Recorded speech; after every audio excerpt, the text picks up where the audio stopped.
Chris, we're going to be in Wisconsin. Roll Tide. We're going to be in Wisconsin and excited about that. First time to go from a football standpoint and really looking forward to it, Roger. It's, when Coach Saban came in, there was all the excitement about the neutral site games that we played. And that was kind of the trend. I'm not going to say those have completely run their course, but now that we've gotten in championship games and bowl games at the level playoff games and bowl games, we get plenty of neutral site activity from an Alabama perspective. It's neat to do the home and home, and especially now that you're in a spot where the playoff gives you, as I've called it, a safety net. You can afford to play a game like this, and obviously going in expecting to win, but you can schedule these both sides, when somebody's going to lose, but yet could still help themselves as far as the playoff picture just by having played that game if they can take care of business in their other matchups. So we're certainly looking forward to what's coming up on Saturday between Alabama and Wisconsin. A quick look back to this past Saturday. Alabama picks up the win against South Florida. Really dominant fourth quarter for the Crimson Tide. Maybe learning how to clean up a few mistakes from what we saw earlier as Alabama picked up a 42-16 win. But what did you like about the finish, especially Alabama had to that game against the Bulls? Yeah, there's been a lot of talk, obviously. Well, it was 14-13 going into the fourth quarter, and even 5 minutes into the fourth quarter. I get that. I understand that. There were a lot of mistakes made for that to be just a 1-point game.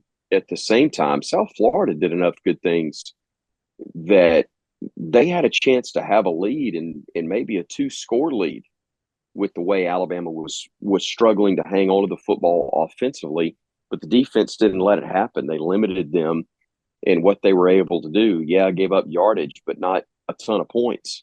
And then when the offense got going, and it's what I think is going to make this is not going to be, as we referred to it for so long, as joyless murder ball. I think there will be moments of that, moments of misery, maybe, instead of joyless murder ball that we'll call it. But, the ability to strike quick. I go back, what was the Western Kentucky game? Yeah, it was last week.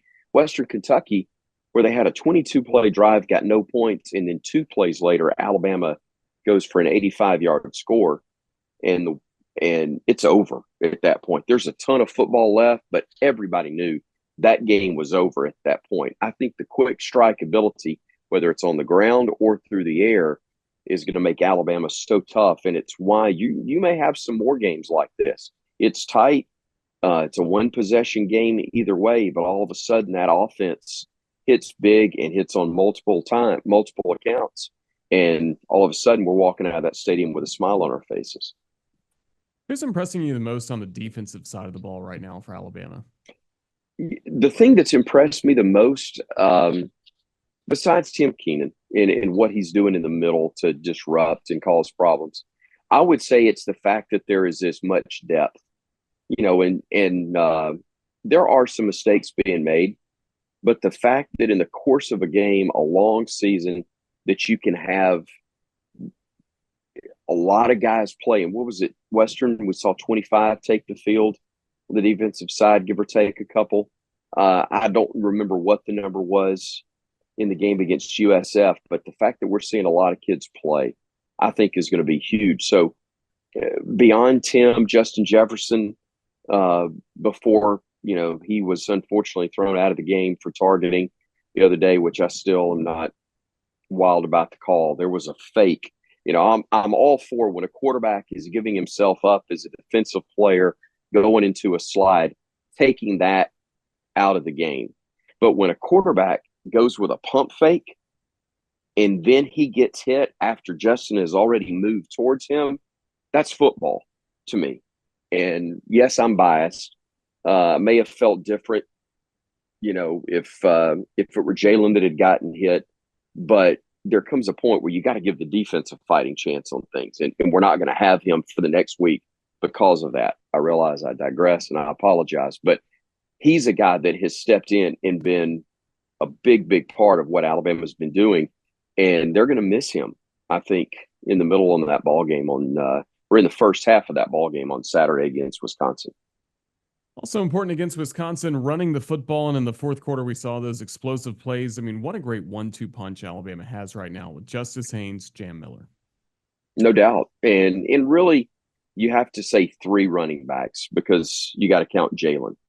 Designed runs, or if protection is there or coverage is there, excuse me, protection breaks down, he's as dangerous a runner as there is anywhere. So you're absolutely right. Whether you're talking about Jam or Justice or um, Jalen, you know, it's the Triple J farms that we've got going for us there, and those horses can all run, and it's going to be exciting, I think, over the course of the year, and again, it gives the young guys behind them an opportunity to develop, and they're going to.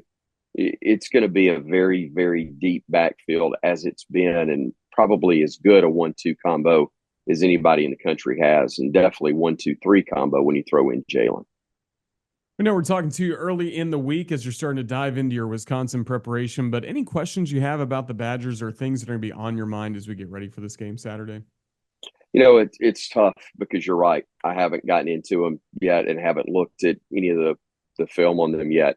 I think Alabama's the question I have is not so much them as how does Alabama handle the road environment, and they always in the last 17 years seem to manage that very well.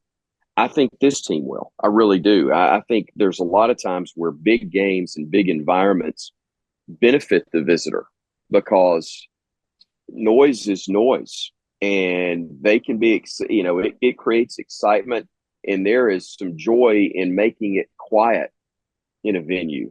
I don't think communication is going to be a problem. But can Alabama continue to be a team that comes in and wrecks the what could have been a big day for the home team? I'm looking forward to seeing that. Look forward to that coming up on Saturday as our radio coverage will start at 8 a.m. from Madison, Wisconsin, Saturday morning. Hopefully, you're going to be bringing the coffee and the donuts. I may just stay up late Friday night. That may be the better. But go back to the college days. I'm just going to cram the night before and stay up and take the test and hopefully do okay. But Crash no, after that. you're right. It's going to be fun. I'm excited about it, and just hope that we still consider it fun when the game wraps up mid afternoon. Absolutely. Well, that's coming up Saturday, Wednesday. Hey, Coach and the Kalen DeBoer Show, 6 o'clock at Baumhauer's in Tuscaloosa. Chris, you got a busy week ahead. We look forward to hitting the road for the first time this year with the Crimson Tide. Just thank you so much for your time with us today on Crimson Drive. Roll Tide. Roll Tide, buddy. Glad to do it. And again, great job. As we were all thrown out of whack on Saturday with that incredible celebration of the Sabins and the honoring of him with Saban Field, and it's nice to have a roster like we've got, man. We got a lot of depth, and you proved it once again with the job you did. And thanks so much for that. Well, thank you for the opportunity. And again, thank you for everything you did for the Saban family. Really special before the ball game of the Walk of Champions, halftime as well. Alabama, of course, we're known for being first class in collegiate athletics with things like this. And I think you'll agree, Alabama showed that on Saturday with how they honored the Saban family. No question. I'm not sure how it could have gone any better. The signage in the stadium looking fantastic. The lights. We even had the better weather this week than we did the previous week. It was special, and glad I got a chance to see it up close and personal. Absolutely. Thank you again, Chris. Roll Tide. Roll Tide, buddy.